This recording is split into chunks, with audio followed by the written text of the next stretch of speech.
Le débat sur la Nouvelle-Calédonie, plus long que prévu, le Sénat n'examinera le texte que lundi.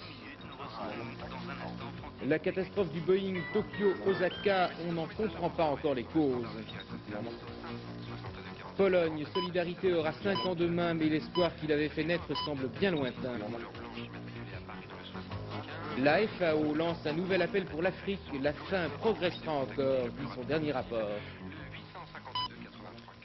Mesdames, Messieurs, bonsoir. Le second débat parlementaire sur la Nouvelle-Calédonie, dont on pensait qu'il serait expédié rapidement, va durer plus longtemps que prévu.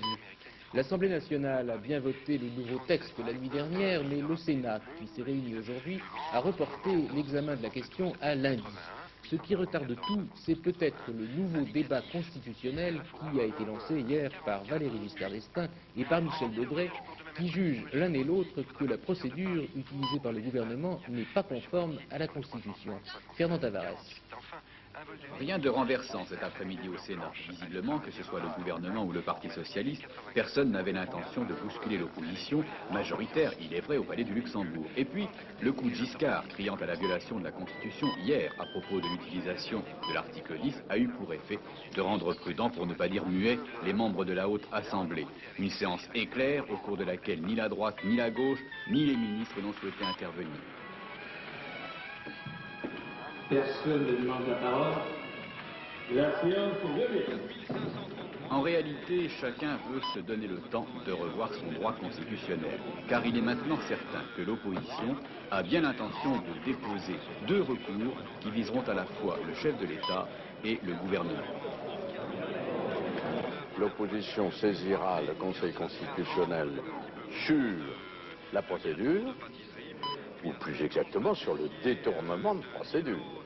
Détournement de procédure, bien sûr, c'est le président de la République qui l'a proposé, mais nous n'avons qu'à nous en prendre au gouvernement qui a donné son contre-saint. Alors, il va sortir un texte de la nouvelle délibération du Parlement. Il y aura un recours, il y aura une sanction du Conseil constitutionnel, ou bien ça sera conforme à ses yeux, parfait, on promulguera, ou bien sinon on recommencera. Il faudra bien qu'on y arrive. Bon, les élections, elles seront retardées d'autant, et puis c'est tout. Où est le drame? À travers ce débat, il y a un nouvel éclairage essentiel qui est le débat constitutionnel. Il y a 2 points, si vous voulez, qui resteront très importants. Le premier, c'est de savoir s'il y a une constitutionnalité de la procédure, ce que je pense, parce que cette procédure est tout à fait régulière et normale. Et l'action de l'ancien président de la République est intéressante, car il veut en fait préventivement limiter les pouvoirs du président de la République. Et puis un autre point qu'on a souligné, sur lequel peut-être on devrait revenir, c'est que la décision du Conseil constitutionnel empêche en fait, de façon définitive, le retour au scrutin majoritaire pour les élections en France et pose le problème des modes de scrutin aussi bien pour les cantonales que même pour les sénatoriales. Voilà de quoi alimenter la réflexion des uns et des autres pendant une pause de 5 jours dont personne ne se plaint. Méditation forcée à Latché, veille à Chamalières, perplexité au Parlement, curiosité tout de même.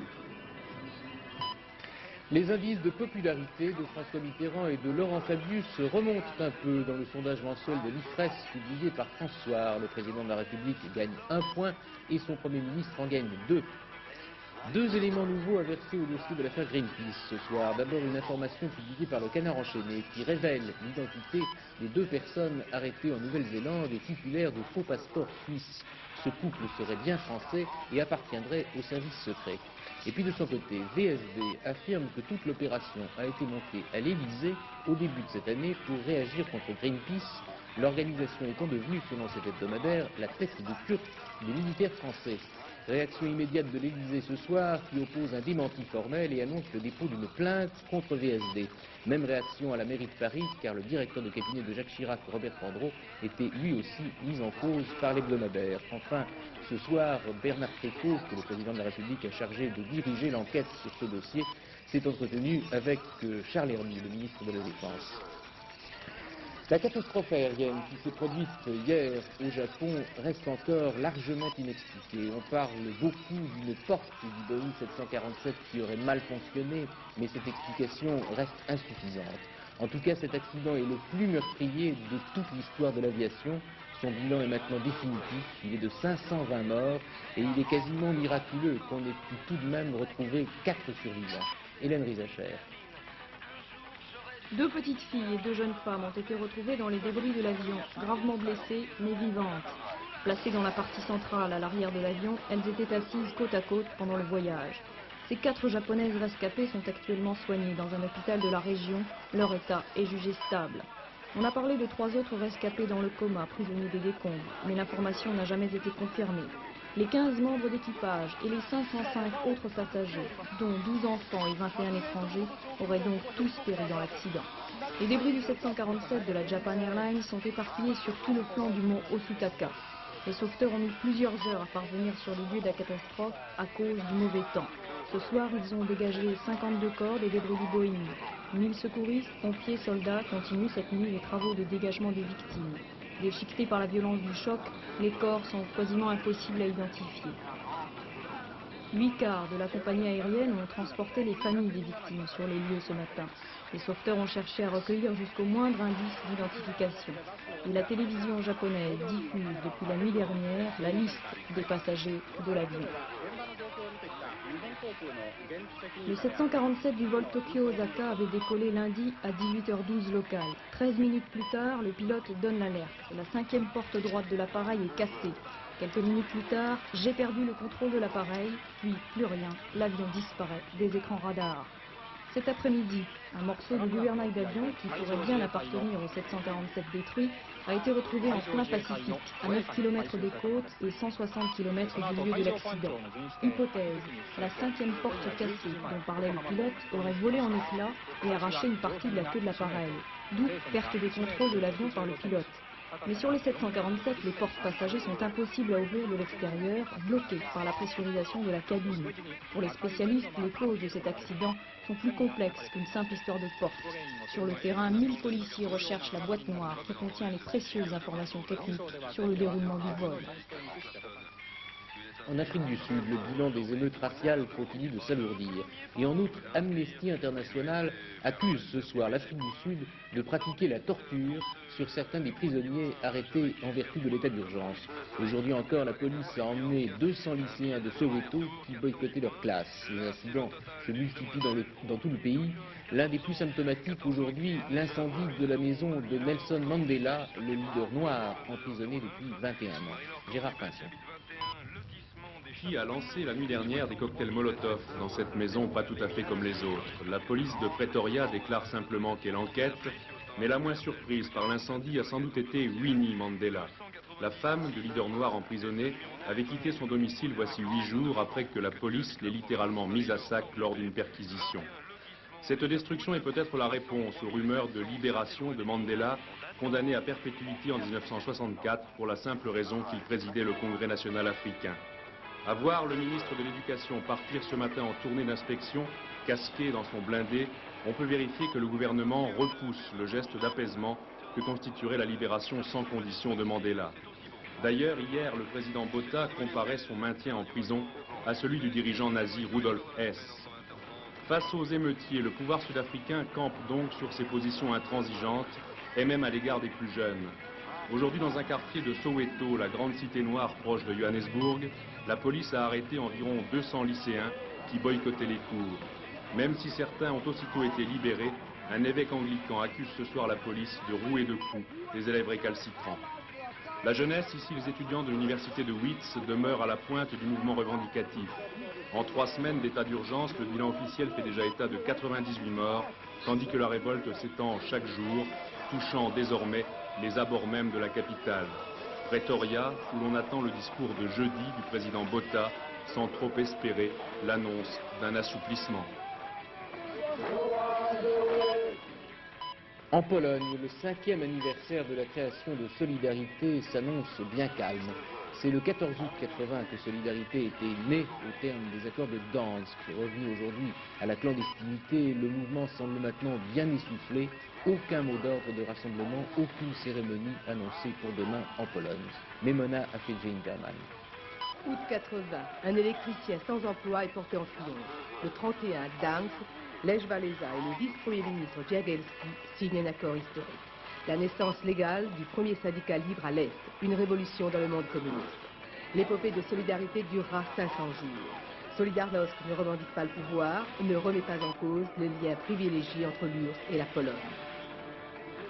13 décembre 1981. L'état de guerre est décrété. Toutes les institutions sont suspendues. Les dirigeants de Solidarité sont arrêtés. Walesa est interné dans une villa. Il faut enrayer l'anarchie, dit le général Jaruzelski. Malgré toutes les pressions, Lech Walesa ne cède pas. Je suis un équilibriste qui marche sur une corde raide tendue au-dessus d'une cour de prison, dira le leader de Solidarité. Répression, assassinat du père Popieluszko, les espoirs d'août 80 pâlissent de jour en jour. Depuis l'interdiction de Solidarité, la direction clandestine du mouvement, la TKK, 200 membres environ, résiste.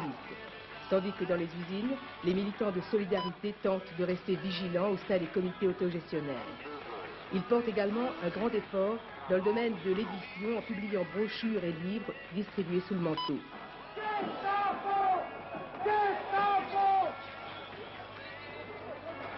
Comme Solidarité, qui avait marqué son action par l'auto-limitation, l'Église a manifesté sa prudence avant et après l'état de guerre.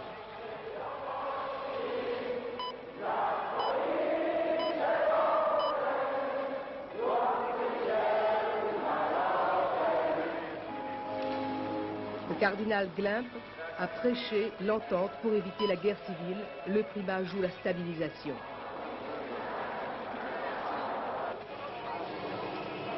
Deux ans et demi après le début de la normalisation, même si les Polonais ne se sont pas pliés, ils ne cachent plus leur découragement. Solidarité semble dans l'impasse alors que la répression s'accentue. Le nombre de prisonniers politiques, 600 à 800, augmente vite ces temps-ci. 5 ans après, certains se demandent si Solidarité peut vraiment renaître.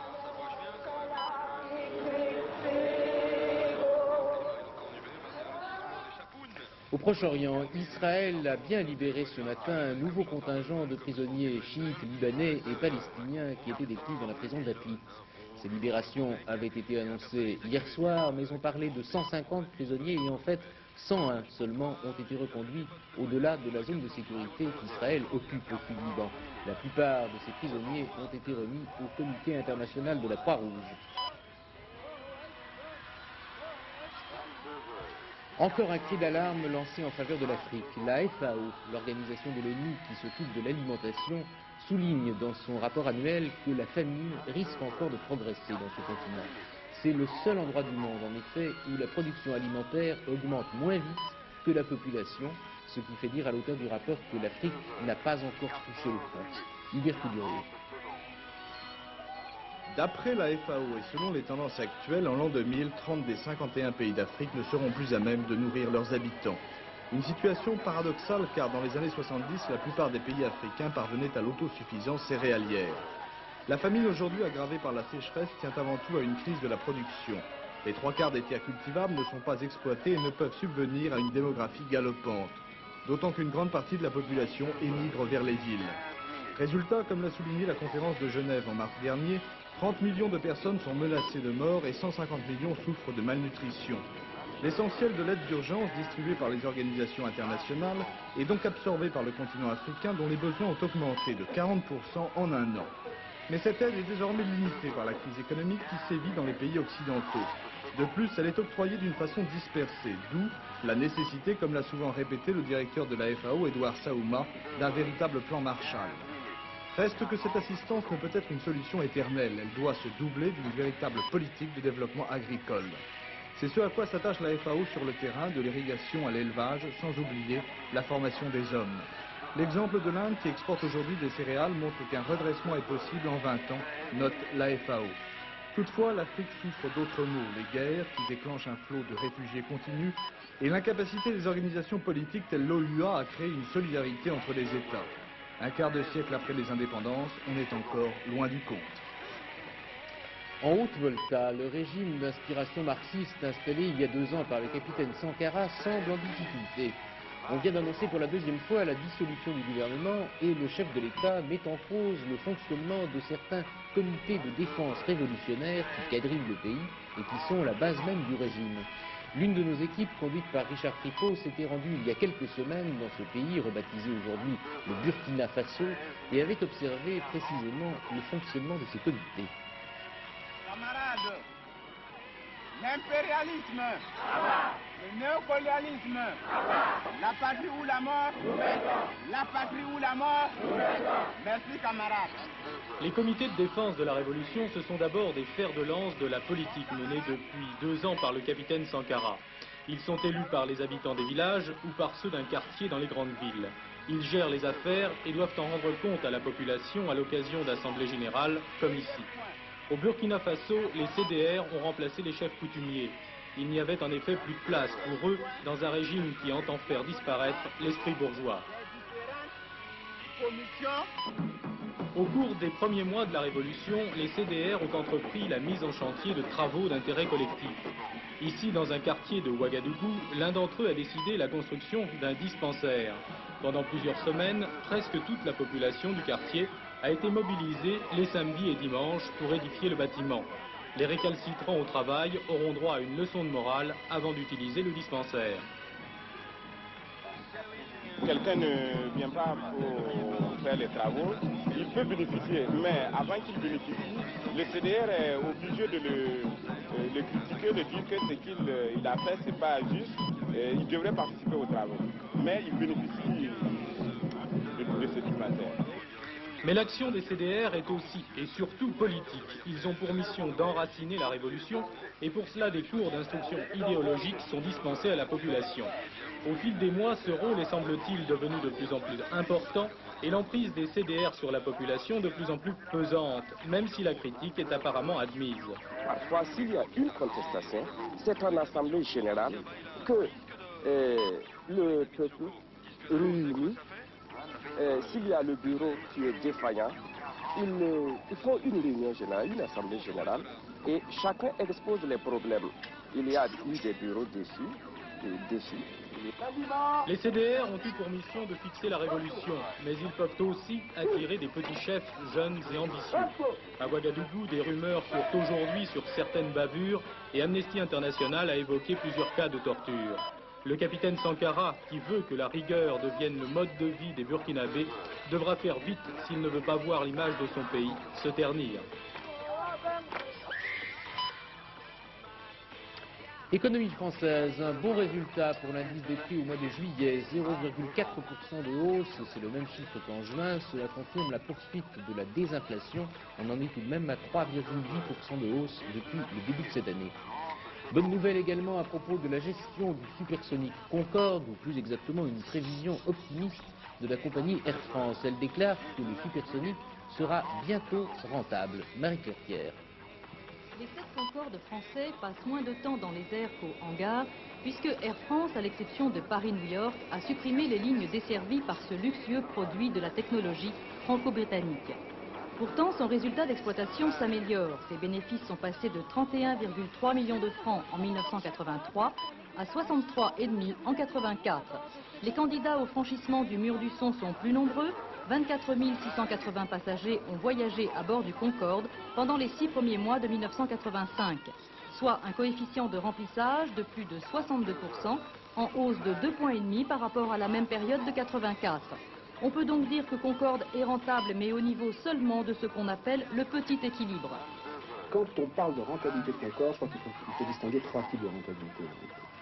Ce que je pourrais appeler le très grand équilibre, le grand équilibre et le petit équilibre. Le très grand équilibre, ce que c'est?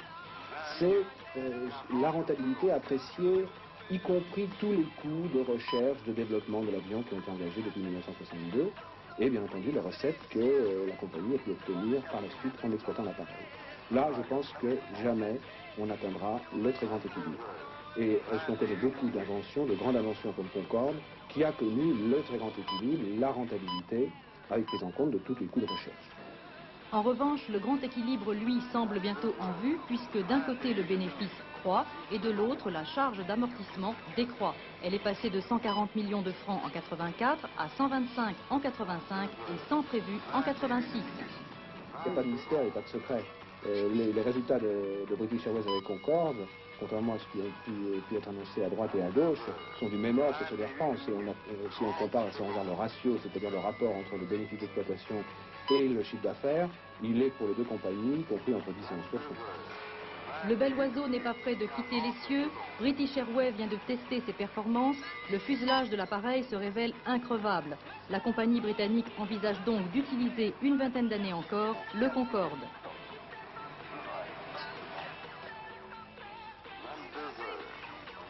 Sport automobile, l'état de santé du pilote finlandais Harri Vatanen s'améliore d'heure en heure, disent ses médecins. Vatanen a été très gravement blessé le 31 juillet au cours du rallye d'Argentine. En revanche, je vous le disais hier soir, les médecins canadiens n'ont pas réussi à sauver un autre pilote, Manfred Winkelhock, victime lui aussi d'un accident avant-hier dans les 1000 km de Mosport. Michel Drey. Les causes de l'accident qui ont coûté la vie à Manfred Winkelhock sont encore mal connues. Un pilote qui le suivait à distance pense que la Porsche de Winkelhock, qui a heurté un mur de béton, avait des problèmes de sous-virage. Quelques minutes auparavant, l'équipe technique du pilote allemand avait ressoudé la suspension droite cassée. Winkelhock essayait donc certainement de rattraper le temps perdu. Les secouristes ont mis près de 30 minutes pour l'extraire de la matière. À 33 ans, il avait disputé 47 Grands Prix de Formule 1, courant cette année aux côtés de Philippe Alliot dans l'écurie Ram Art. Il participait en même temps au championnat du monde d'endurance. Sur le circuit de Mosport, Manfred Winkelhock a eu moins de chance qu'il y a quelques années, lorsqu'après ce tonneau, il était sorti miraculeusement indemne de ce spectaculaire accident.